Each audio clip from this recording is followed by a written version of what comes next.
Risposte concrete alle imprese per sostenere lo sviluppo economico del territorio. Con questo spirito si rinnova a Seste Levante la presenza di Confesercenti Tigullio.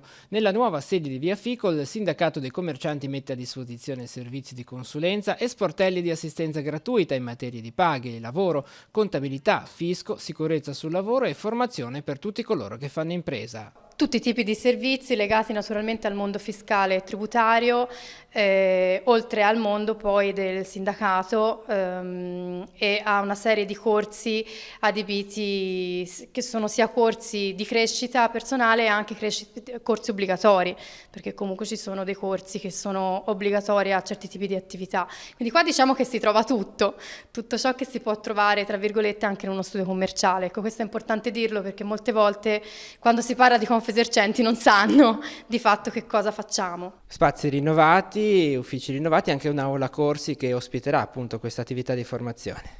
Sì, al piano di sopra abbiamo una bella sala corsi, noi speriamo di avere molta presenza, ecco, questo è puntiamo molto a questo.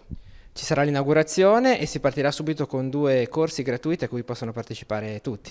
Esatto, domani mattina alle ore 11 avremo l'inaugurazione con le varie istituzioni e la cosa importante è che domani pomeriggio inizieremo subito con 2 corsi gratuiti.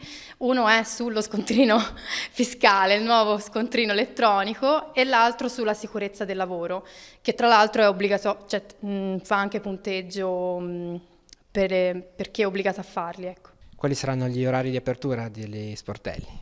Allora, l'orario di apertura sono dalle 9 a mezzogiorno e dalle 2 alle 17. Questi sono quelli ufficiali